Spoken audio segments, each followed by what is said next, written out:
All right. Welcome to GothCast, episode 45. I am Dr. Sanders. And it's me, James, back again with the doctor. We're getting there. Yeah. We're going to perform some surgery today. We are? Yes. We're going to dissect Aurelio Voltaire. We're going to get some brains. Yeah. You won't think twice. Anyway, you can't think twice if you don't have a brain. Sorry. That was we're getting ahead of ourselves. That's way too easy of a joke to make. Yeah. It's all right. But you know what's good is if we're using humor right in the beginning, it's perfect for this episode because Voltaire is a very humorous artist, very self-aware, and very fun. Yeah, definitely. Probably my most listened to music for the past, probably the most listened to artist actually in the past 10 years of my life. Yeah, I mean, he's just I could see that, you know, like if you want something light, something that's gonna bring you up, something that's actually, yeah, I almost like something that's dark but happy too, or poking fun at a lot of things in goth culture, or about relationships or anything really. Yeah, really, seriously. But yeah, this is going to be an episode on Aurelio Voltaire's first 4 albums, and we're going to talk a little bit about why we're going to expand on some of the other things he's done here at the beginning as we go on to review the albums. But let's talk about some of the other things he's done, because he is a busy guy. He's done music. He teaches at a university in New York. Yeah, he's a professor. I mean, that's awesome. Visual arts, I think. Yeah, and I think he teaches like animation and stop motion, and yeah. Also, I think now he teaches like music and stuff. And too. Speaking of, he's done his own stop motion animations for his own works, some works for MTV. One of his own works was even had a voiceover by Danny Elfman, of all people. Yeah, so cool. There's another one with Debbie Harry too. Oh yeah, the lead singer of Blondie. There's another one too. I mean, well, there's a lot of them. There's a lot of them. Yeah, too many to touch on. Yeah, and but actually, there's one that I think.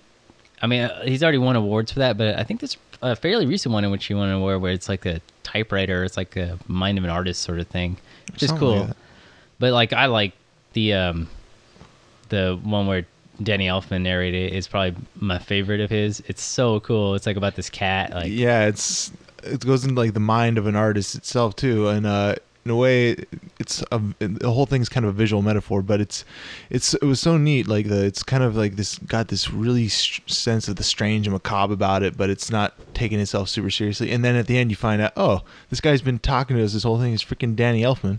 I know, like, dang, Danny Elfman's he's so good. Yeah.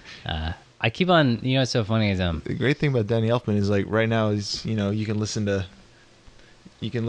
Nightmare Before Christmas albums for the next 3 months, and it's not weird. It's true, right? Well, I do it anyway. Yeah. Just preparation for the year. Exactly.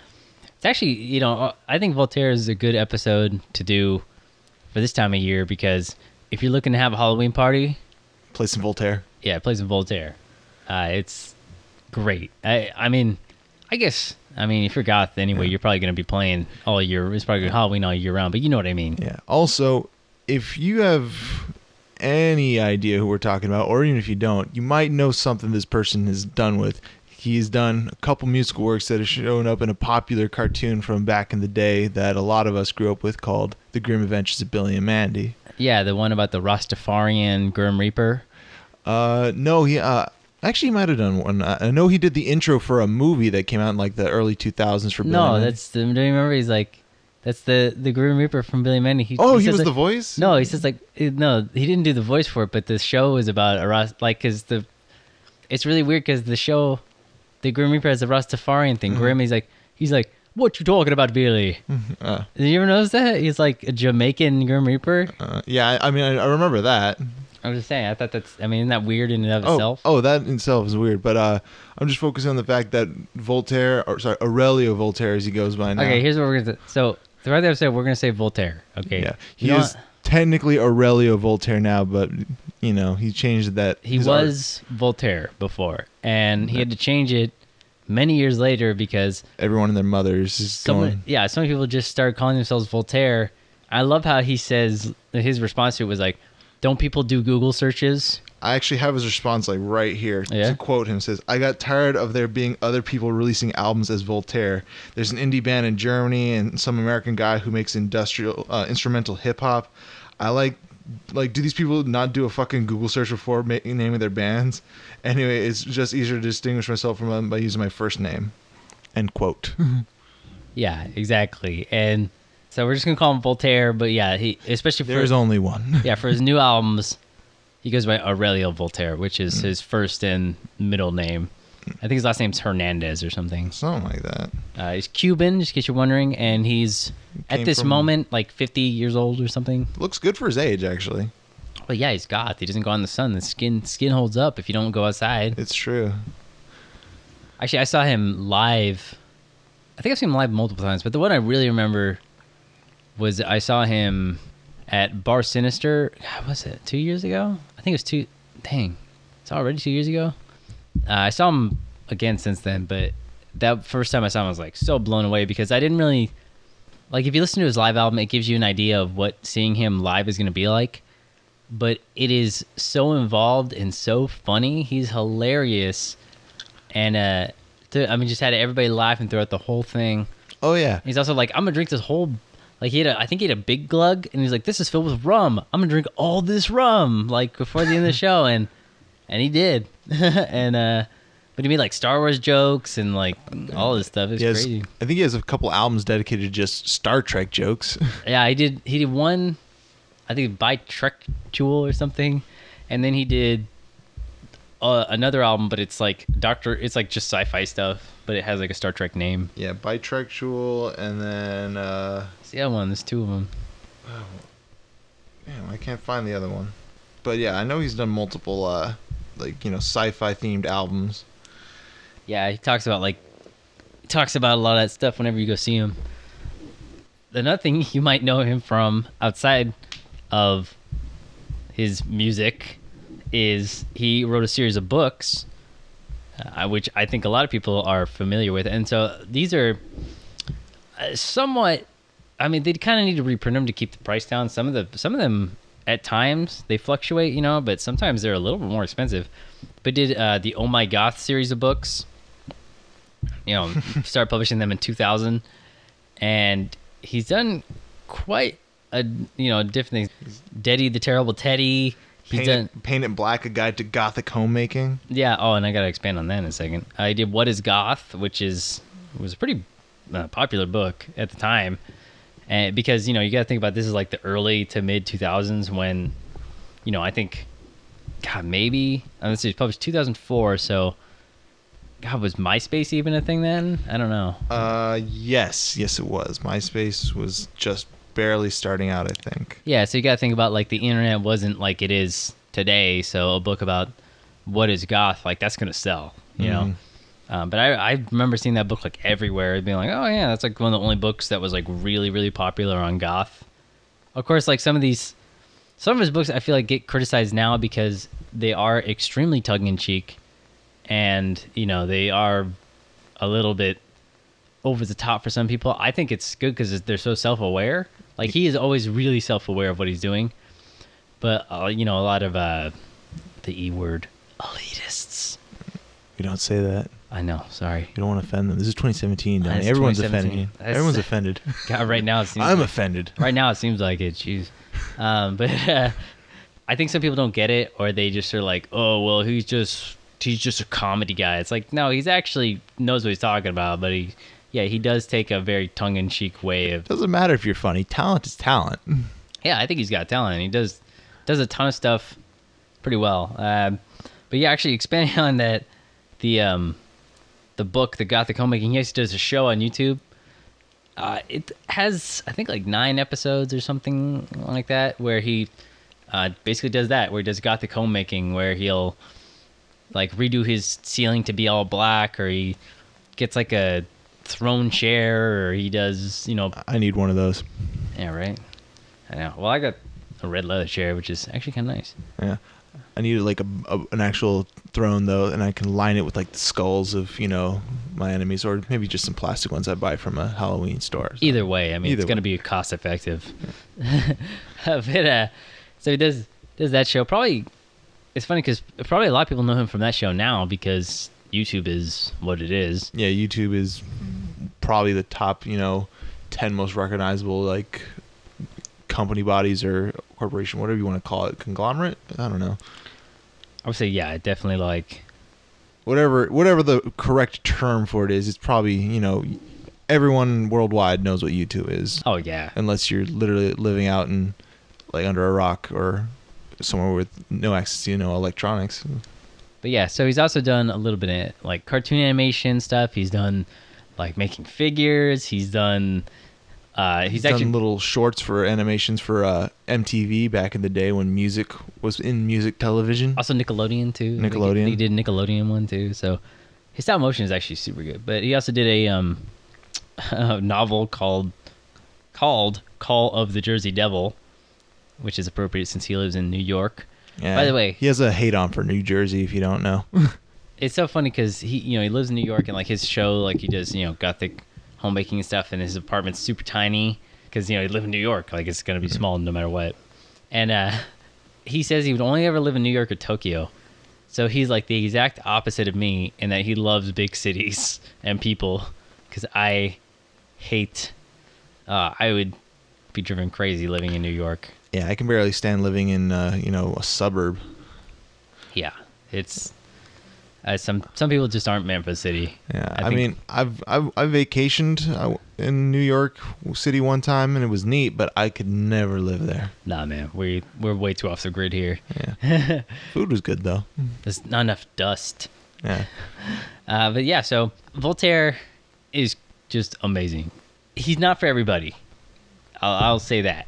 If you take yourself really seriously in terms of goth stuff, this is not the guy, because everything he does with kind of a grain of salt, and I really like that because there is so much really, really over the top, super serious goth music, especially at the 90s turn of the century. Oh yeah.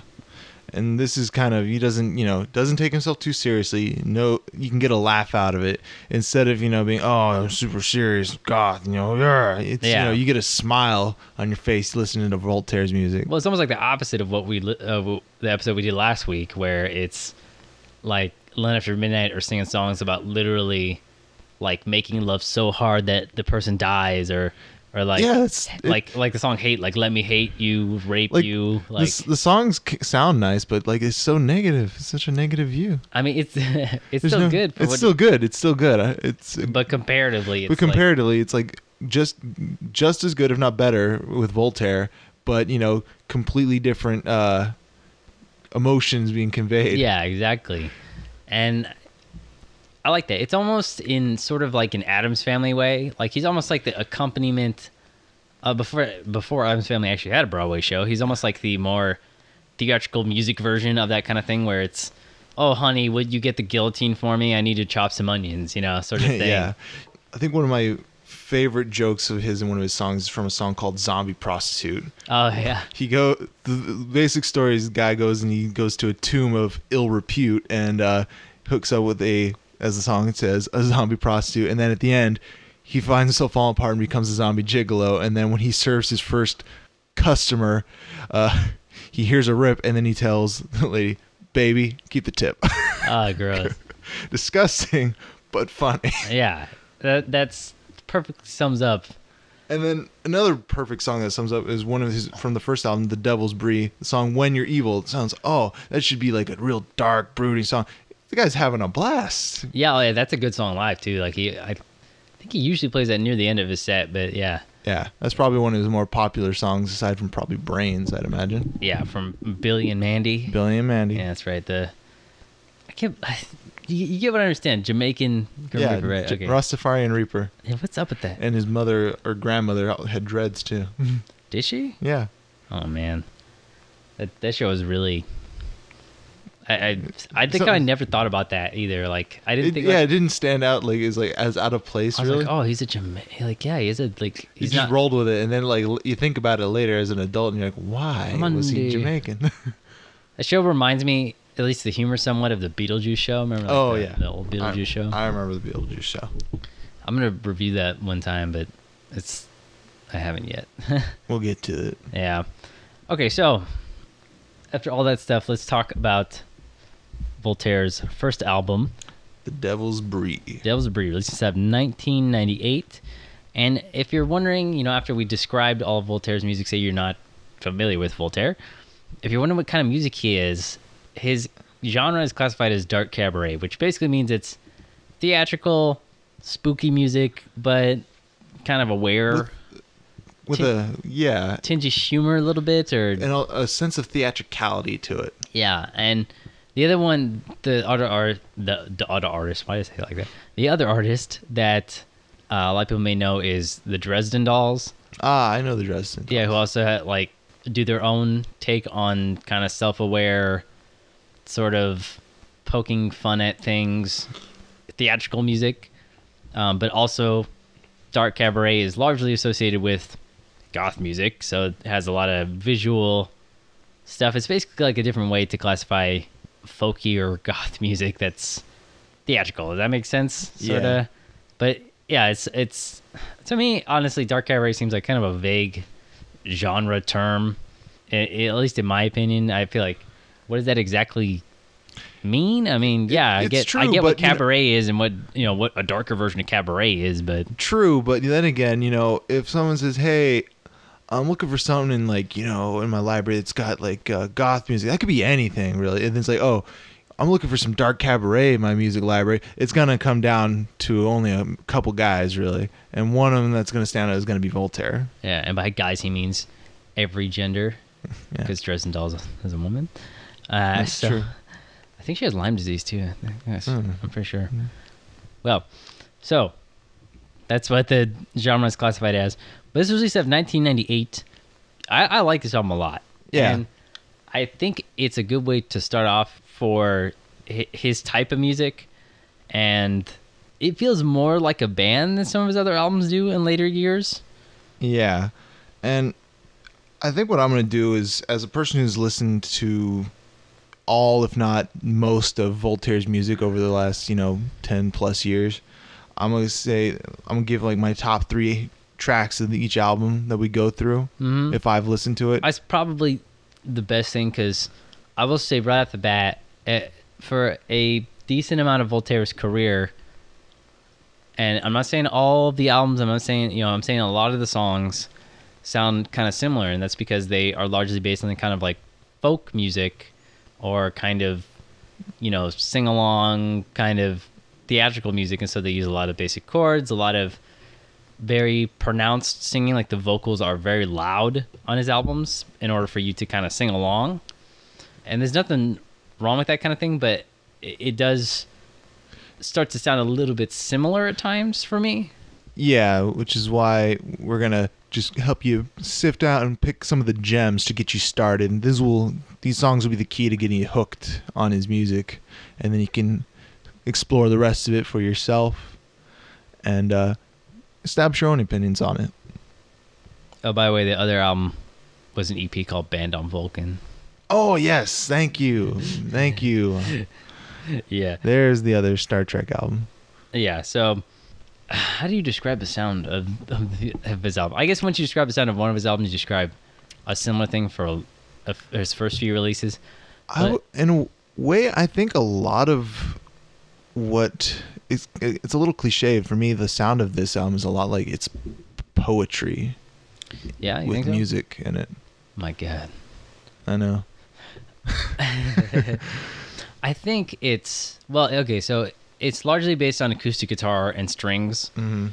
And by the way, I think on this album, actually, the string parts, the violin and stuff, is the best on the albums that we're talking about today, the first 4 albums. Yes. I think that this album actually has the best violin and string arrangements. Mm-hmm. In fact, a lot of times they stick out in the song oh, man, this is really good. But of course, you have songs like Ex-Lover's Lover, which is about where they should end up. Mm-hmm. And a lot of the music is supposed to be comedic. By the end of the lines, by the end of the song, it's kind of one giant punchline. Mm-hmm. Or When You're Evil, talking about how fun it is to be evil and how great it is to be evil. And It's awesome. But you do have, I think, some more serious songs on here, like Anniversary. Yeah, one of my favorite ones, one that definitely fits the one of my top 3 in this album, which definitely kind of makes me think of what I said. Is it kind of feels like it's a very poetic sound to this album. Is Raven's Land. Doesn't follow a traditional rhyming scheme, but it's a very beautiful song, and has like a very nice ebb and flow to the lyrics.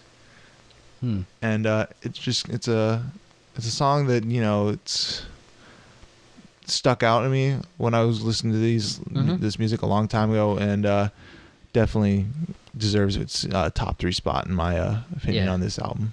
Yeah, I think probably my favorite song actually might be Anniversary. Maybe it's because it is kind of different. I'll tell you, one of my least favorite songs is Shalom, like by far. That one wasn't actually written by Aurelio though. Yeah, I know it's a cover, but it's like from an old song, right? Yeah, it's like a folklore song. But I don't like that song. I don't like the arrangement of it at all. I will say, if you ever had any question or doubt that his music was supposed to be humorous at points, look no further than the song Owie. Yeah, Owie. Where all it is he says, "You're a bitch." Or says, does he say that? He says, "You're a bitch," or "I'm calling you a bitch." Yeah, something He's like that. "You heard me right." And it's like, that's it. He's like, but it's like, "You're a bitch." Or, "You're a bitch." And it's like, what? The first time I heard that, I was like, what is this? That's the whole song? It's just like him calling somebody a bitch, and you wrote a song that just is... I was like, wow, that's like... He might have just invented like diss tracks in goth music. It's like easily the most petty song I've ever heard. It's just hilarious. He probably like told somebody, it's like, "Oh, listen to my album. This song's written for you." Like, yeah. It's like Jessica or whatever her name was, is like this one goes out to you. You're a bitch. "You're a bitch." Mic drop. Exactly. Exit stage left. Damn. But yeah, I think this album is definitely... I mean, you gotta think about when this came out, right? This is 98, so this is about when, like all those boy bands or something were starting to come out, and like, I mean, let's face it, goth music was not necessarily in its prime. It's cool that Voltaire came out and kind of turned it on its head a little bit. Yeah, and also, I think with this album, you know, it just shows that he has a lot of good musicians behind him at this time. With the strings and everything along with it, and the drums. I think the drums are great on this album. Oh, like the rhythm and stuff. Yeah, drums were good. I think they had a couple tambourines or some cymbals in here. I have a whole bunch of stuff. Yeah, like had a lot of instruments on here that were not really familiar to me hearing when I first. Not used in exactly, a not very commonly used, and he makes such an original like sound. It's really full too, and very full, like, you know, full bodied like sound to his music, which kind of really led to him just sticking around in my music library for all these years. Yeah, I've gone, you know, when every few years I clean up my music library. All right, I'm done listening to this guy. I'm gonna put someone else in there. But oh no, Voltaire stays. Yeah, he endures. So I think as a start for this sort of music doing, the blend of serious to totally out there songs. Yeah, is, I mean, you can see like, I mean, you could almost even say that some of the more serious songs on here are maybe you could perceive them as like, you know, it's kind of humorous too. Like Anniversary is pretty blunt. It's like, oh, it's our anniversary, but I think it is meant to be taken somewhat seriously. Like especially one of my other songs in the top 3. I would say my second favorite song on this album is Snakes. I think that's a feeling of like loneliness to it, kind of rejection, you know, paranoia. Yeah, and it's not so much on the humorous side, but you know, at the same time, it's not a song that's unenjoyable to listen to. It still doesn't put me in a bad mood or anything. Like it's a very good song. Good, that's good. But I think Donnie could probably guess what my number 1 favorite song on this album is. When You're Evil? Damn right. That's my anthem. I wake up to that song every day. Right? How could it not be? It's like, how can I be evil today? Yeah, that's still stuck around like for his fans. It's been a fan favorite ever since. I mean, it's crazy to think that song is coming up on 20 years old. I mean, because it still sounds, And it's the thing about Voltaire's music, I will say, is that it sounds almost timeless. Yeah, I didn't know until actually just the other day that this album came out so long ago. I mean, I knew it came out not recently, but it came out. It didn't feel like it came out that long ago. Yeah, I mean, I would have pegged it for like a mid 2000s. Yeah, and well, the production too on this album is so great, like, top notch. It's crisp. It's really clear. All the instruments are produced really well. It doesn't have a scratchy sound. It doesn't have a dated sound. It's easy because we just talked about London After Midnight, but I'm going to compare it to London After Midnight. And you know how we talk about each album, it's like, oh, well, the albums kind of feel like they were influenced by, the times where, in terms of production, where I felt like Psycho Magnet was reminiscent of a certain band. And man, we're just picking on Sean, aren't we? Well, it's just because we did it last week. Yeah, it's true. I mean, but that's a good example of like. Yeah, it's like the music felt like to be a product of the times, but for me, it's kind of the opposite for Voltaire. Like the times almost feel like a product of the music. What? That doesn't make any sense. Or should I say, it's... You saying that Voltaire influenced the world? Damn right he did. No, no, actually, I think... They're much more evil. Exactly. It's a more evil place now. But I think, like, whereas some of the earlier works of London After Midnight, like the way it sounded, like the way it was produced, kind of felt like it was influenced by a lot of outside music, where I feel like he kind of influenced a lot of outside music instead of was influenced by a lot of outside music. Maybe. I think he set the stage for some of the later, like, folkier kind of music to come out. I definitely think that. God, I mean, talk about somebody who probably, I don't really know, but it seems like somebody who would be really popular for like steampunk people. Oh yeah, like his fashion choices and stuff. I think really. I know like a couple guys that used to do a lot of cosplaying for events, and they always try to do something with steampunk theme, and they love Voltaire actually. Yeah, that doesn't surprise me at all. So, but yeah, basically getting to the point of this album is really good. I think it's a great start for Voltaire, and yeah, good strong run out the gate. Yeah, no kidding, and yeah, we'll see how he follows it up next one. Yep. So that's the Devil's Bris, 1998. Now we're on to recent interesting goth stuff. Or rigs. That's right. And we got some weird stuff. Whenever, I forget what news topics we're talking about. Actually, well, this Boo to a Medea Halloween is getting some funny reviews. The movie ain't funny, though. No. So, if you guys remember Boo a Medea's Halloween, which actually was a joke. Like, that was like a joke said by Tyler Perry or something. And then it became a real movie. So, this is a sequel to that. And I just had to mention this review of it. It's funny. A long time ago, a friend of mine told me that the Medea movies are how Tyler Perry gets the money to make real movies. And then I go, but when does the cost outweigh the damage? When does this serious movie happen? I know, it's like it's time. I guess he did do some serious movies. He did that one with had Maya Angelou in it. That was crazy. Yeah. I've seen some of his serious movies, and they're pretty good, But this Medea stuff has got to stop.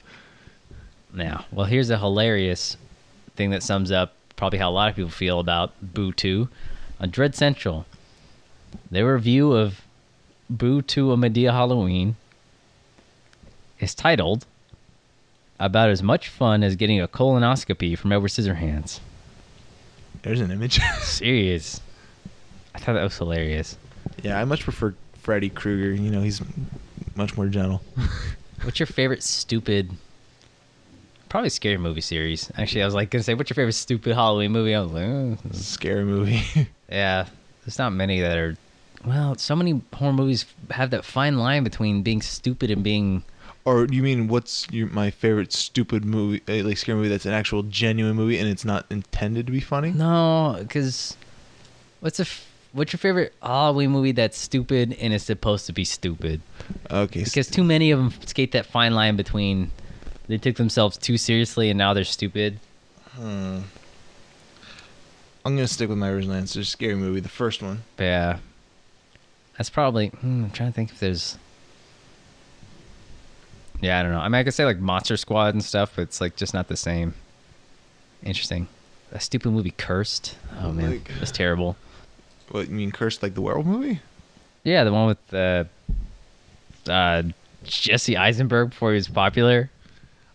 I liked it, but it was kind of, yeah, it's kind of a goofy movie. Yeah, no kidding. I'm actually going to mention it in an upcoming video for different reasons than... I think last year for Halloween, I think I watched the remake of Fright Night Oh, yeah? with Colin Farrell. But Colin Farrell. Yeah. He He plays the vampire. Must be really trying to get roles now. I feel like he's really dropped off the map. No, he just came out in the new he was in the new Harry Potter film, well, Fantastic Beasts, Oh, that's right, he was. and he was great in that movie. I do like him in that. I saw him in Minority Report today. He's like the detective who gets shot. Yep, I I remember just him in spoiled that SWAT. movie. I remember, my favorite one of him is in Bruges. Oh, I love that movie. It's so good. I hate that. I mean, I don't know. It just doesn't fit the podcast enough. It's not spooky enough, but it's... Oh, man, that movie is so good. We'll give you a passing recommendation for In Bruges. Yeah, seriously. If you've seen on your... I guess... I don't know if it's on Netflix anymore, but it was on Netflix. Look, everything. If you have any sort of like streaming site and In Bruges comes up in your recommended feed, click it. Just watch it. You must have a dark sense of humor. Like, serious. That movie's just... Tragically dark, but so hilarious. So good.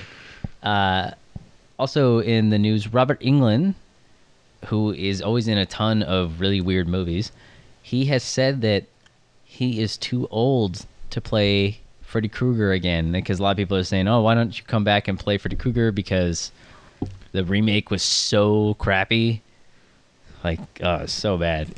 Yeah, So- I didn't see it, but I kind of knew to steer clear of it. Hey, here's what he says. As much as I love Jackie Earl Haley. Here's what he says. He says, I'm too old to do another Freddy now. If I do a fight scene now, it's got to be real minimal, because I can't snap my head for 8 different takes and different angles. My spine gets sore. I can still be mean and scary, but I'm mostly relegated now to sort of Van Helsing roles. Old doctors and shit. So it's fun that last moment of me ever playing Freddy is a wink to the audience. So I think what was the last role he played? The Wes Craven's New Nightmare or whatever? No, Freddy vs. Jason was the last one. Oh, that's right. Yeah. That was a pretty good movie. Yeah, it was years in the making, but it was worth the wait, in my opinion. Yeah. And then, of course, they just released the new thing for the Predators. Predator. What do they call it? Predator? The Predator. Is it The Predator? It's The Predator. God, it's so stupid. Whatever, as long as the movie's good, I don't care what they call it. Okay. First one's called Predator. Mm-hmm. Second one's called Predator 2. Yep. Okay. Then Predators. Mm-hmm. Now, The Predators or The Predator? The Predator. It's supposed to be like some kind of... I don't know if it's supposed to be a sequel or a reboot. Or... I know people can't see my eyes rolling, but my eyes are rolling around because it's so ridiculous. You know, I mean, it's in a way, it'd have to, like, you know... I think it's not the best title, but I think the is kind of necessary in a way, because I don't think it's supposed to be a sequel, and I don't think it's supposed to be a reboot. So That's just... Well, so if it's all those things now. but then it's like, but the only thing you could do worse, like, you know, at this point without a is add some terrible tacky subtitle on it, like Predator: The Reckoning. Requiem. Oh no, that's actually Predator versus Alien versus Predator. Yeah. Oh Requiem. man, Terrible movie. I said that as a joke. See, it could have been that. Oh god. Yeah, it's like Alien Resurrection. Yeah, Like could have been Predator Resurrection, Predator Revelations. I hate that stuff. I hate it. Okay, you know what the best example of a movie doing it right? It's Lethal Weapon. I know it's a weird thing, but it's Lethal Weapon 1, 2, 3, 4. That's just the name of it. Lethal Weapon 2, Lethal Weapon 3, Lethal Weapon 4. Same director, all 4. Same starring cast and supporting cast for all 4. It's like the only movie series I can think of, other than like small movies, obviously, like, you know, oh yeah, the same guy came back for the Zombie Fighters 8. Yeah, okay. Yeah, I thought that was so ridiculous. But either way, despite what they call it, I'm looking forward to getting a new Predator movie. Yeah, I will say that Predator 2 is probably like one of the most weirdly racist sci-fi movies I've ever seen in my life. Love it though. It is so... It's one of those movies that would be so offensive today because it came out in the 80s. It did come in the 80s, right? I think I thought it was 92. No, I think you're thinking of the first Predator. No, the first Predator was set in like 87, but it came out like in 70 something, I think. Really? Let me see here. I don't know. I could be wrong. I might be mixing up the dates here. Predator. Can you hear me typing? Yeah. But I think because of its age, Predator 2 is protected by... Predator 1987 is when it came out. Oh, no, it was set in 97 in the film, but it was filmed in 87. So. It was the future. But I think you're thinking of the second one. Let me see. Yeah, the second one had the spacecraft. Yeah, I know. When was it filmed? Let's see. It was filmed in it was released in 1990. Let's see. And it takes place in 1997. Okay, so it's still in the future. Yeah, this is in the future. And it's just like, yeah, it's like this weird, really super racist gang war thing. Mm-hmm. But yeah, whatever they call it, I want more Predator in my life. Yeah? Yeah. Serious. If I wanted him anymore, means I'd probably have to be literally killed by one to get my wish. Yeah, see, the thing about Alien and Predator, which I don't know. So good franchise. Well, it's just that Alien is so much more popular. Like, probably because it's like it's kind of more sexual. Yeah, I guess. This is my opinion. It's like a little more. But I don't know. It's like the Predator series has more Arnold in it. It only has him for one movie, but it's 100% more. Yeah, it's still 100% more Arnold Schwarzenegger, which makes me. I think I'm slightly more of a Predator fan than an Alien fan. Yeah. Only just because I grew up with a lot of like Arnold Schwarzenegger movies. You know what? There's a show called Total Recall 2070, and it's like a Blade Runner TV show. I'll show it to you after this thing. All right, we're way off track. So Boo Medea's Halloween's terrible. Robert Englund's old. New Predator is coming. I feel like there's something else we said. Oh, and then I want to talk about Elvira. Elvira's, I don't know if we said this on one of the last podcasts or whatever, but Elvira says it's going to be her last time at Not Scary Farm. Really? Yeah. Oh. Because she says, like, okay, Elvira, and I've listened to a lot of interviews and podcasts with her. In fact, if you want to listen to her, she did one for The Nerdist. And she talks about how she wanted to give up being Elvira like so many times already for 40 years, basically. She's like, I don't want to be Elvira. And I think this whole thing about her stopping the Not Scary Farm thing is going to be like the first step for her to not be, Elvira. Yeah. But she's apparently going to do still appearances. I don't know if she's going to do appearances of Elvira or how many she'll do. But she should still do things as Cassandra Peterson, so that's cool. She's still way hotter than most human beings. If she is human, I don't know. I feel like she's sacrificing a lot of people's blood. I actually, she is, and I send her mine by mail just to help out. That makes sense. She probably actually gets a lot of weird stuff like that in the mail. But yeah, Cassandra Peterson is only gonna be and Not Scary Farm this one last time. It's been going on for like 20 years. There's way more than that. Like, yeah, I even transferred a whole bunch of those tapes for my job one time. Like, tons and tons of Not Scary Farm, like, Elvira performances. So, very sad day. But that is our really interesting goth stuff. I like that. All right, back to music.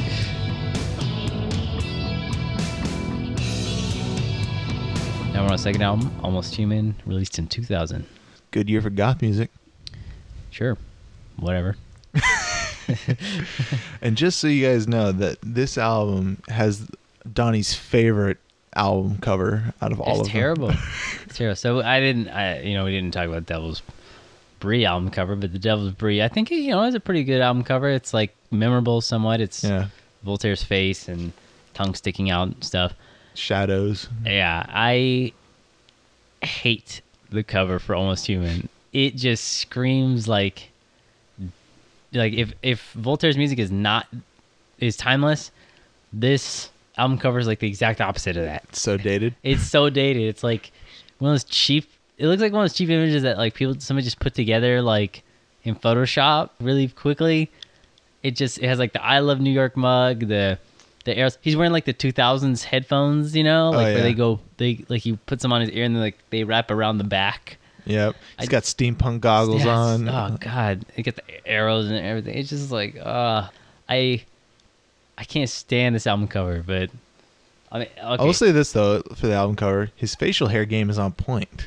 Oh yeah, it always is. But yeah. You know, but well, this is like the young Voltaire. Yeah. I mean, well, I think he's still like 30 at this 30 something at this time, but compared to now, this is still like Voltaire, like version 1 or 2, where he has like the more pointy face and like the smaller facial hair and more like the spiky hair, whereas now it's like more slick back and he has like the big man beard that's really popular right now.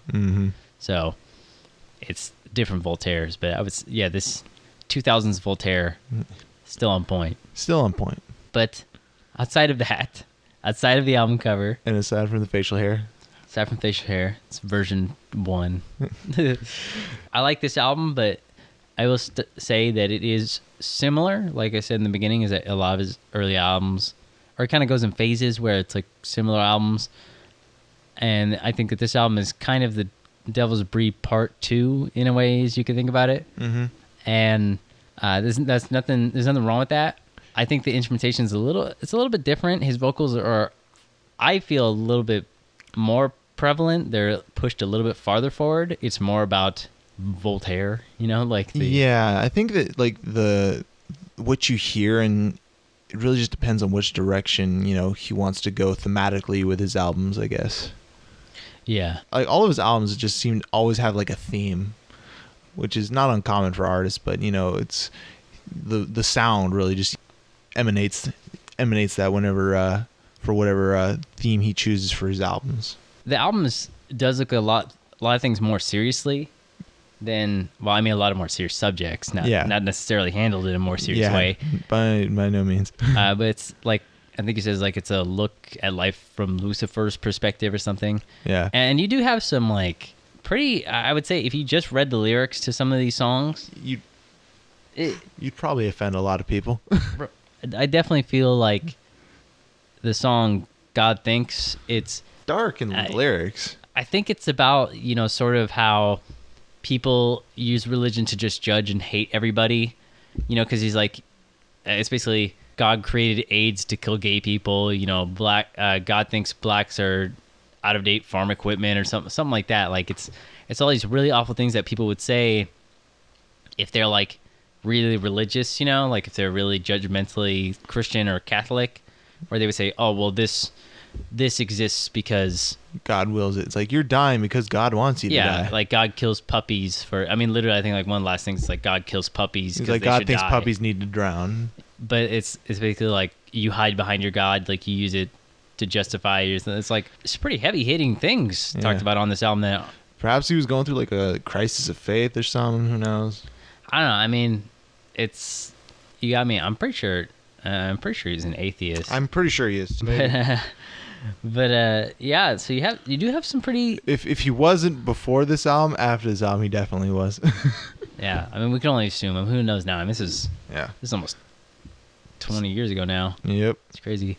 So there are some things like that. I feel like some of the lyrics are a little more heavy hitting if you actually sit and listen to them. But as far as the style is concerned, it's and how very upbeat. Yeah, and how they're delivered, it's still very much the same in that it's large acoustic guitars, up tempo drums. Yeah, like the violin is very like, you know, upbeat in this album. Yeah, a lot of chirp to it. Yeah, what's it called? It's like I'm trying to think of what it's called. It's like an accent kind of thing where he'll say something and then he'll be like, and then you go, you know, sort of thing. Like he says one line and then it does like some crazy like little piece. And I still like a lot more of the string pieces and arrangements from the first album better. Yeah, I think the guitar's a little better. No, this album, yeah, I think it is. But you also have, I think, the thing I like the most other than Dead Girls. Dead Girls is like classic. That's one of my top 3. It's so good. Like, it's such a good song. Like, it's just classic. This is the first of at least 2 songs of his that feature necrophilia and are both very upbeat about it. Yeah, and they're good. But this one's especially good. So if you want, just go look up lyrics to Dead Girls. It's hilarious. That's my first recommendation of my top 3 on this album. But then I will say you have some weird ones. You have like a Japanese song and like Ringo no Uta, the Apple song. They have a traditional, was it mariachi inspired, I would imagine? Sort of. El Barquito de Nuez, if I'm pronouncing that right. I think you say that right. Barquito We live in a Nuez. very Latin influenced area. Yeah. So we're more qualified, I swear. Yeah. So I think it's cool that in so far, he's tried to include some covers or some more interesting sort of. Yeah, he's like introducing like different cultures into this album a little bit.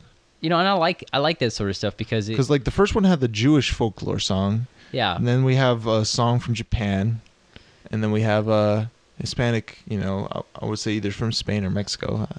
Where's the origins of that song? is from famous Mexican songwriter Francisco Mexican? Gabilondo. Gabilondo? Let me say that again. It's from Mexican songwriter Francisco Gabilondo Soler. So, Gracias. yeah, so it was made in 1945. So I like that he includes this stuff because it shows not only that he listens to a lot of different stuff, but it opens up an audience who Other possibilities. Yeah, well, somebody who, say a teenage kid, like listens to this album and is like, oh, well, I really like this song, and then he looks up the credits or something like that. I was like, oh, okay, well, I'll look up this, and then then he ends up interested in this whole different world. It's kind of like whenever people do covers of other songs, like And it's like, yeah, I hate to say this, I hate to use this as an example, but it's a good example because it's one I would never listen to. Hit me, come on. It's one of my favorite songs, like ever, is Talking Heads' "This Must Be the Place," and I was listening to it. I was watching like a video on YouTube of it, like somebody was playing live, and they were like, "Oh, I'm so glad the Lumineers played this." And I was like, "What Lumineers?" I like that hipster band, Uh-huh. I think it's like one of the most hipster bands or something like that. And I found they did a cover, and like now people only know that song from them. But it's like if they covered it, and then like the younger people are going to go look up Talking Heads, it's like, how can I disagree with that? I can't help but agree with that. I've been introduced to quite a few songs and artists through covers. Like I heard one, do a cover of a song from another artist, and then I wanted to look up that song, and then I looked up the original artist, and that broadened my horizons. Oh man, wait till that's how I got introduced to Blondie. Really? Yeah. Who did the cover? It was from a movie. I heard a cover of "Hanging on the Telephone." Okay. And that introduced me to well, actually, it reintroduced me to Blondie. I was first introduced to Blondie from the He-Man version. On YouTube. That no, that's not. Oh no, that's Four Blondes. It's Four Non-Blondes. Yeah. Yeah, no, never mind. Yeah, so never mind. I stand by my original statement. I was introduced to Blondie. How you're like, I love Blondie because of He-Man, but it's not even. Yeah. I love Blondie from some blonde dude now. Yeah, but I think it's good. I think it's good that people do this stuff. But I actually like the softer songs on here more, I think. I like Feathery Wings. I like Underground. I like the Headless Waltz. And Headless Waltz is number 2 on really? my top 3 list. You know what I think would be perfect? You know what I think this song would be perfect? Huh. Playing in the Haunted Mansion in Disneyland. Oh, heck yeah. I could see like Voltaire being like one of the animatronics in there, Yeah. Toss in a couple guillotines, decapitate some animatronics. Yeah, serious. Have their heads rolling around. In case you didn't know, the song's about decapitation. Yeah. I found myself really liking a lot of the slower songs. I mean, the songs like Almost Human and stuff, they are good. Like, they are good, but this is really where I start to notice one thing that I feel is a constant for my criticism of Voltaire. And I think it's just a style of music that he does. But sometimes the way he phrases things, like in terms of, how many words are in a line, or I'm trying to like how many words he tries to cram into stuff, or the rhyming schemes or things like that. I feel like sometimes from my personal taste, it's a little bit clumsy. Like there's a lot of words. Yeah, sometimes, yeah. Some of his songs, that have missed their chance to be my music library over the years because, I agree with you. And then there's like other songs like Raven's Land and Headless Waltz that, stuff that definitely... I know it's hard to describe. I know it's really hard to describe that. Like, it's just that I think some of the phrasing and some of not that the lyrics are bad. It's just that the way they're put into the song and the way he sings over it. Yeah, the ebb and flow of the song. Kinda. Yeah, it's like it to me feels a little clumsy at times, and that's just how I'll say. I mean, that's just my biggest criticism for. Yeah. So, but this is really where I feel like the Devil's Brie. I didn't have a huge problem with it. It was there a little bit. But fucking Almost Human, like, the lyrics were almost more important than the melody sometimes. Yeah. It's not my favorite album of his, but, it does have... The worst cover? It does have the best cover, yes. The worst cover, yes, absolutely. And but it has good covers on it. It has good covers on it, yes. It's so weird. Yeah, I think it's a good follow-up. Yeah, okay. And my last recommendation from this album... What is it? Is not necessarily my top recommendation. My top recommendation is The Headless Waltz, but my last recommendation from this album is The Night. Oh yeah, that's a good song. Yeah. We actually just saw this very interesting little fan animation for this, and had an interesting style to it. That was cool. I liked it. Yeah, look up The Night, like, fan animation. It's pretty cool. Like, almost makes you want like a Voltaire cartoon. Yeah, I'd watch that. Like, almost. I mean, the design's a little... I mean, I want a Voltaire cartoon anyway, but not maybe... it's just not for that reason. It's just a style a little bit. Like, I really like the style of the cartoon, but you could use a little bit of work. It's probably whoever did it is probably some of their early work, but it's still pretty good. Yeah, I think it's pretty good. Like, for fan animation, it's like pretty freaking amazing. The fact that it was finished and the fact that it's more than 2 frames. Yeah, I mean, if I did a fan animation, it'd be stick figures probably. I'm gonna have you fan animate our podcast. Well, all right. I'll get started. I need some things. All right. Well, the point is that's Almost Human. Just like us. I'm not even close. All right. So now we're on to Boohoo. I will say that Band on Vulcan or Band in Vulcan, whatever it was released in between this and Almost Human, but we don't know anything about Star Trek, so no. So we're gonna go to Boohoo. Don't cry, Donnie. Yeah, it's gonna be okay. We're listening to Voltaire, and this is what I consider definitely one of Voltaire's best albums. Yeah, I would say this is one of his better albums. Like, it's got the humor, it's got good songwriting, good interpretation. Less of the like strings and stuff, less of that is played on here, and he does have a variety of styles though still. Mm-hmm. And some really weird stuff on here. Oh yeah, definitely one of my favorite songs from Voltaire is on this album. Yeah, but again, it was 2 years between albums again, so it was Devil's Brie 98, then Almost Human 2000, and then Boohoo in 2002. A lot of this stuff is about a girl and stuff. I mean, literally, the song's called "Da Da Da" about a girl. Mm-hmm. They're all kind of based on relationships. Like, Future Ex-Girlfriend, obviously. Number One Fan is about like somebody who's obsessed with an artist, and like it's like you make me cry more than anyone on the planet. Like, there's still like Hello Cruel World. There's a lot of different stuff. That's one of my top 3 on this album. Hello Cruel World. Yeah. Oh. It starts off real depressing, but it turns itself around at the end of the song. I would say that a lot of these songs. I don't think a lot of the songs on the last albums were necessarily cynical. Mm-hmm. Like, they had a dark theme and stuff too. I feel like a lot of these are like cynical. Yeah, like especially songs like Future Ex-Girlfriend, obviously, and I feel like okay, but you do have like these over the top, I would say almost like hilarious goth anthem sort of things, like The Vampire Club, Graveyard Picnic. Mm-hmm. Vampire Club, actually, he redid that in a later album to satirize the Twilight books. Oh, really? Yeah, he's firing some shots at that. Well, that's not surprising because it's but they say picking low hanging fruit. Yeah, it's kind of, I don't know. Like, Twilight is just so hated by so many people.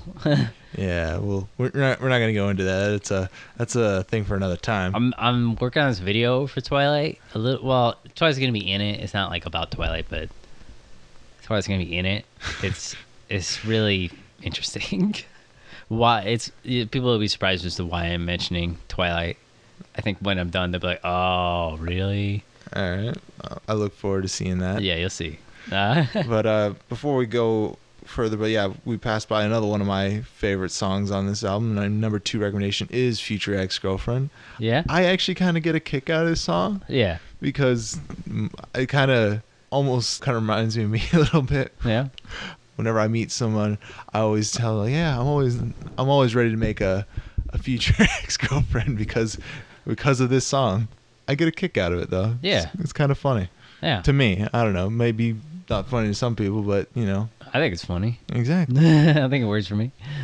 I'm trying to think of what we should talk about first. There's 2 big things on this album that we should talk about. Let's talk about first about the Tori Amos cover. All right. Okay. Why is there a Tori Amos cover on this album? I don't know. Okay, I know that some people really like this song by her. Some people feel like it's influenced by like Trent Reznor and stuff, and like it's like slightly industrial or electronic. I don't even know. Okay, but yeah, I just don't see why Voltaire did a cover of it. Maybe she had something on him. I don't know, man. I don't like the original song that much. I don't like the cover. Maybe she's the girl he's singing about. My God. I don't think so. I don't think so. I mean, that'd be cool, but I don't think so. There's also some pretty prevalent trombone on this album, especially in, like about a girl. Oh, but I like it. I don't know. I hate the saxophone. Love trombone. Yeah. I don't know why. I'm a fan of both, but they have to be used right. And my favorite song on this album, it's definitely used right, and that is Brains. You want to talk about some of this? I want to talk about some of this. Okay, what is Brains from? It is from The Grim Adventures of Billy and Mandy. This is what we were talking about in the beginning, where a lot of people might just know this song, and they might not even know what the song's from. It was actually written for The Grim Adventures of Billy and Mandy, and it aired in the episode Little Rock of Horrors. He also did another song, Land of the Dead, and I don't think Land of the Dead isn't on this album. No, that one's on Ookie Spooky. We're not to that album yet. Yeah. But Brains, it ended up being a weird thing because the show is old enough, Grim Adventures of Billy and Mandy, to be like nostalgia bait or whatever they call it. Oh, I didn't know who this was, blah, blah, blah. As you know, I have like no nostalgia towards anything because I don't know, I just make up my own mind every time I see something new. I don't think about it in terms of when I first saw it. So I say I do get influenced by nostalgia, but I have to reestablish it whenever I do. It's like if I have like a rosy memory of something and it comes up, I have to like reevaluate it. Like if it's a movie or music, I'll watch it or listen to it again, and then I'll make up my mind about it. It's like I liked it then. I don't know if I like it now, or okay, I still like it. I think I just hate everything. So, but the song is actually good. I like the song. Yeah. I just think it's funny that it ended up being like probably Voltaire's most widely known song, and it's part of. But I guess that is how it works, right? Like you're in an actual network TV show. Yeah. You're bound to get some distribution and recognition. But yeah, it's basically, if you haven't seen the video of it, it's Voltaire. Look it up. Let's look it up. Voltaire is like this giant space scoop brain thing with an eye, and he gets Billy to bring him brains. While he's singing, he's like, brains, brains. I love brains. Exactly. But it's really catchy. It's got to be. It reminds me of like it's like almost like Dark Swing, like. Yeah, it reminds me of something that would definitely be in like a B movie or something, like some cult B movie. Yeah. Or something like in the 60s or 70s, where it'd be like, that would be like the song, like. Exactly. Yeah, the Attack of the Killer Tomatoes. Yeah, Attack of the Killer Tomatoes has like the song for the movie, and it's like, oh, that's like one of the most memorable things from that movie is the song, and this is what, this is it for Billy and Mandy right there. Yeah, like I said, Jamaican Grim Reaper. that song is really good. If you look at it outside of that, if being one of his most well-known songs, it's kind of just an average Voltaire song. I mean, I feel like it sort of recalls the same kind of styles and stuff from the last 2 albums, with the heavy acoustic guitar, the strings in the same way, but I do think like the lyrics and stuff just make it like like the way he sings it and everything. It just works. Mm-hmm. Definitely, like the lyrics can tell the story. You don't even need like anything else to go on it. Really, the lyrics themselves just kind of it works. It works. That's like attributing to the Dark Cabaret thing. He's able. It's so theatrical that you don't need anything to go with it. You just hear like the audio, and it's like, oh, okay, I can picture that. That's crazy. But Boohoo, like I said, for every one of his albums, the production is amazing. Like it's really good. It's really clear. It's crisp. But this is, I just think that the songwriting and the themes and the variety on this album, it just makes it, like, I think one's best. I mean... Yeah, Boohoo is definitely not anything to cry about. Yeah, plus the album cover doesn't look like crap, in my opinion. I think it's like, it looks like crap in a way that it's in that it was intended to look bad, and that's why it looks good.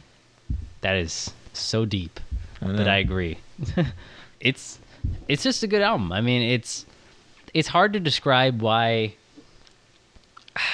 Like I said, a lot of his, if you just take the elements that make up his sound, his albums are technically very similar, right? Like if you just like, there's a lot of acoustic songs, a lot of songs with strings, whatever. Kind of reminds me like how Human Drama, that band has like a lot of albums that kind of sound the same. Mm-hmm. But it's just one of those albums where it just technically works a lot better than like the previous ones, in my opinion. So if you're gonna start with a Voltaire album, I would say that this is a great beginner because it covers a wide variety of stuff. It is humorous. It's just good. Indeed. So that is Boohoo. that's it. I mean, that's the name of the album. Yeah, Boohoo. All right. Now we're gonna be talking about Then and Again by Aurelio Voltaire. But yeah, really? Yeah, really? I know we were talking about Voltaire before, this far in the episode. This is. I just want to make sure Who are the other albums by? I just want to make sure that people are clear. We're still talking about the same guy. Not a different Voltaire. Yeah, not a different Voltaire because there's a million of them now. Yeah. So this album is Then and Again, released inside of 2 years later, 2004, October 26th. That's good. He knows when to release his albums. This is definitely different. So, it's mostly a serious album, and for that reason, it's actually why it's not going to be getting my 3 recommendations. Oh, I'm not saying it's a bad album. There's definitely good sound to it. It's well made, and yeah, absolutely. It's just it doesn't feel like Voltaire because it's missing the that chipperness of it. Yeah, it sounds a lot less fun. In a way, though, I think it has to do with, his life was changing a lot at the time when this album came out. Like, the song Goodnight Demon Slayer, he made that for his infant son. So he obviously just had a child, Mm-hmm. So I think, as probably why the sound shifted so much. I'm not against change, We fear change. I definitely don't. I like something. I like something different. But this album isn't necessarily different at least in my opinion, in the best way. At least for my taste. Yeah, I'm not saying it's a bad album by any stretch. It's just okay. It's okay. It's just like you said. It's not my taste either. We were so spoiled by like Devil's Brie and Boohoo. Well,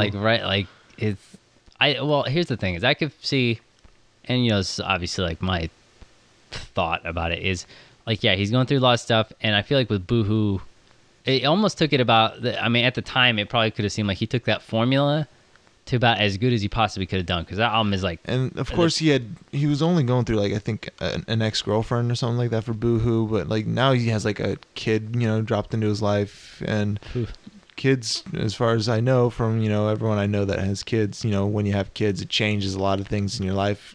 You're a lot more stressed. Yeah, I find them all the time on the corner and stuff. Every time I get them, I'm like trying to get rid of them right away. Like I have like at least 6 in my basement. Wait, what? What are we talking about again? God, so wrong. Yeah, they make my shoe line. Remember the episode of Did you make your shoes? Yeah, I have a sweatshop, Oh man, that's awful. in my basement. That reminds me of that episode of Futurama where Bender has like all the kids. Yeah. And he like hates them, but then he like loves them in the end. Like Yeah, I just kidnap kids and I use them for tax purposes. I sign their mind. he's like, doesn't he? I love that. This is the one scene where he's like, oh yeah, it was like, you looking to buy? He's like, how heavy? He goes, oh, come here, you. And he picks him up. I was like, oh, thank you, man. About like, 96 pounds. He's like, yeah, he says like some weight. I was like, oh, man. But back to this album. It's still the same kind of style, a little bit more medieval in some ways with the, songs like the Crusade and Dragon Slayer one. And those... Demon Slayer, damn it. Okay. Did I say that? What did I say? Dragon Slayer. Oh, I'm so sorry. Yeah, Goodnight Demon Slayer. Yeah, it's Goodnight Demon. I'm so sorry. Definitely has a more like Renaissance sort of feel to me than, the other stuff, you could say sort of has that too. But I feel like this one like really is like almost like Ren Fair music. A little bit, yeah. It just really gives me that vibe. It's still good, but it's just not. It's not his A game. No. And also there's, he also sings a song in Icelandic. That was for his ex-girlfriend. Icelandic ex-girlfriends. Yeah. What a legend. Right? I guess. I don't know. She must have done something right to get a song. Well, she obviously couldn't come to America. She'd melt, right? They're made out of ice there. Right? That's how it works? Iceland. No, Iceland, everything's green there. Everything's made of grass there. Doesn't make any sense. It's Greenland. Did you hear yourself? Yeah. I think they got their like name tags switched in the mail. That's probably what it was. That's probably what it was. Just too lazy to pay. Isn't Greenland melting at like some insane rate? It's like 500 feet of ice like melted in like a year or something. Something sinister like that. Something crazy. So Voltaire always seems to have a cover on one of his albums. Mm-hmm. The one this album is you guessed it, Voltaire. No, what? It's Love Song by The Cure. Oh, sorry. I spaced out. I'm talking about album covers. Oh, no. Well, I'm not wrong, but I'm wrong. You're not wrong. Yeah. I'm wrong, but I'm not wrong. On the wrong subject. Yeah, he did Love Song by The Cure. Yep. And as I said in The Cure episode you weren't there at the time yet. It was before you existed, as far as I'm concerned.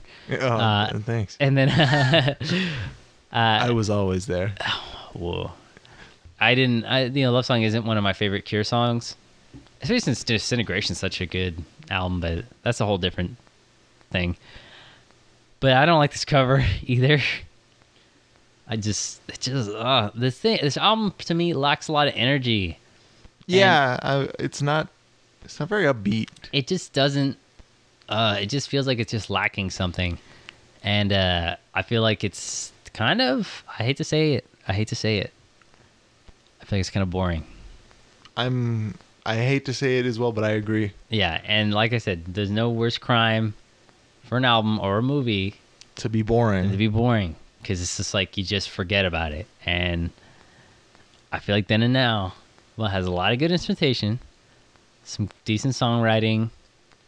Because of the fact that it lacks that little something, it's kind of boring. Yeah. Yeah. Also, the cover of this album kind of goes back to crappiness that was the Almost Human. It's like Almost Human wearing a suit. Like, it's almost like he covered up the... I mean, that may be actually what he was referencing. Because it's like his hand is the same way, No?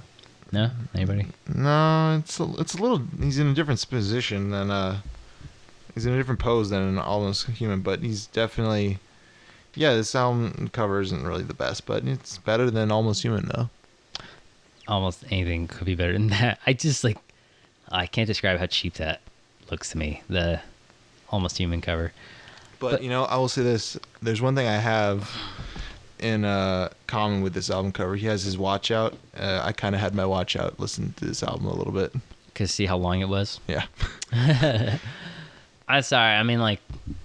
Don't take us wrong. We love Voltaire. Yeah, I think his music is great, and I think what he does is awesome. I like the guy as a person, as an artist, as a writer. I think he feels like a certain niche for like music really, really well, and what he does amazingly. But Yeah, it's like, man. yeah, it's like everyone's greatness is always going to be tarnished by at least one thing. Yeah. Nobody's record is spotless. I mean, when we were talking about, the Alien movies, remember? Alien 3. Oh yeah. That's like I'm trying to go what the worst episode of GothCast is. Oh, I know what the worst episode of The one I came in on? No, it's we did an episode on the band Alien Sex Fiend, and neither me nor Robbie were that big of fans of it. and so even though we with everything, obviously, on GothCast, you try to look at it from a constructive way, like, oh, how is this album made, and then also from, what's your perspective, like, on your taste and stuff. And I feel like on that album we had a really hard time doing either one of those. Yeah. So imagine that this is the Alien Sex Fiend episode of Voltaire's podcast. Yep. That's like, man, I don't know if I could do that again, but it was never again. It was just it's a weird episode. Everything has like that one weird thing. And this is, in a way, it's like, I almost feel like he made this album almost like he felt obligated to, instead of like he actually wanted to. I don't know. I mean, maybe he just felt it was time to try something a little bit more serious. Yeah. I don't know, but or maybe he wanted to make the album and he decided to stick with it instead of just backing out of it, but his heart wasn't in it. And I feel like he just did it out of obligation. Like, I've had days like that where, I said I was going to do something and all right, well, I'm going to do it, but I'm not in the mood for it. Maybe. I feel just like he could have done it a different way. Yeah. I feel like maybe if he'd switched the style, maybe if he had just had a little bit more of a style change, because it's so similar in sound to the previous albums that just makes you want to listen to the previous albums. Mm-hmm. So I feel like that's almost one of the worst things about it is that it reminds you so much of better things. And that's not good when you're like, oh man, I'd rather, yeah, you know what I mean? Mm-hmm. So, yeah, I don't really recommend this album. Then and again, well, you can listen to it, but then again, you could listen to Boo Hoo or The Devil's Bris. Yeah. Or even Almost Human. Listen to Boo Hoo. Listen to Boo Hoo. And Devil's Bris. Devil's Bris. Devil's Bris. Then you're going to want to listen to Almost Human, because just don't look at the album cover. And so that's going to be our last album for Voltaire that we're covering this time. First 4 albums. And, we're going to see, who knows when we're going to do Voltaire Part 2. Probably be a little while, depending on how this episode does. Yeah. You guys have the power. What is this, Captain Planet? Or Power of Grayskull. Power. He-Man. Of course. He's in some stupid commercial right now for Geico or something. Yeah. It is Geico. Yeah, it is Geico. Yeah, this has been episode 45 of GothCast. Of course, GothCast is brought to you in part by The Belfry. Of course, you can listen to GothCast on The Belfry. It is a podcast network for all things darkly inclined. So if you're looking for something a little bit more serious, more heart-wrenching, you can look at Cemetery Confessions, hosted by The Count. I always feel like The Count hates me, all the time. Also, if you're into something heart-wrenching, you'd also just look at pictures of me in high school. Oh my God. Nobody knew how to do makeup. I know. So you can listen to us on The Belfry. It's www.thebelfry, TheBelfry.RIP. Yeah. And you can look us up on gothcast.com, www.gothcast.com. I know it was GothCast Radio. I know it was GothCast Radio, but I made it Goth. What have you done, Donnie? It was it was bugging me to get a type in GothCast Radio. There's such a balance of video to, well, okay. And then if you're looking for video stuff about goth stuff, I also take the time to review different stuff on YouTube. So you can just search GothCast. You'll find me. You won't find me. At least not yet, anyway. Not yet. I have some stuff in plan to have you in it. And then, of course, you can also look up GothCast on Instagram, Facebook. I have Tumblr. I got a Twitter, but I think it's _GothCast. It's @_GothCast because somebody had GothCast. Why, I don't know. Bastards. I know. I think that's it. So I hope you've enjoyed this episode. obviously Voltaire is a very unique sort of thing to cover. I feel like he should be covered more because, man, he's got so much stuff going on all the time. Oh, yeah. He's definitely a rare breed. Yeah, and I think you can catch him right now touring live. You can look up all his videos online. You could read his books. And if you want to look up his newest thing, or one of his newest things, is the Gothic homemaking like YouTube stuff he did. Just search Gothic homemaking, and it'll come up, and he does like a few episodes of it. And but I hope you've enjoyed this episode, and of course, remember to stay spooky. Spooker.